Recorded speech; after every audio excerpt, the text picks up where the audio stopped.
Hello, good morning. আবারও একটা সকাল, আর সকালের শুরু মানে আবারও এক কাপ চা। আর আজকে চায়ের সাথে বিস্কুট নাই, আজকে চায়ের সাথে নিয়েছি এই যে মুড়ি মুড়ি নিয়েছি, কারণ কাল রাত্রিবেলায় কিছু খাইনি, শরীরটা খুব খারাপ করছিল, পেটটা খালি। তো ভাবলাম যে কি শুধু চা খাবো না, এখন মুড়ি দিয়ে চা খাই, তারপরে তখন কাজে লাগবো। তো চা মুড়িটা খাই, তারপরে দেখি কি রান্না বান্না করি। এখন বাজছে 11:30। আমার স্নান কমপ্লিট, এইখানে ভাত ফুটছে, আর কী কী রান্না হয়েছে দেখাচ্ছি। ভেন্ডি ভাজা, আর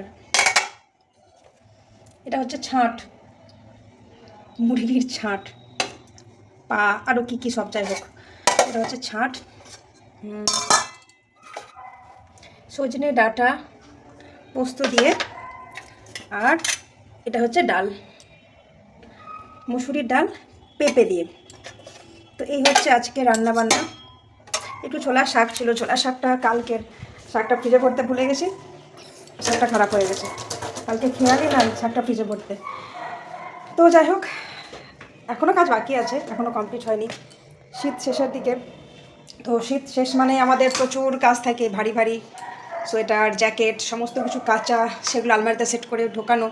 তো সেই সব পর্ব চলছে, কিছুটা ভরেছি, আজকে কিছুটা আমাকে একটু জায়গা খালি করতে হবে সব জিনিসগুলো সেট করে রাখার জন্য।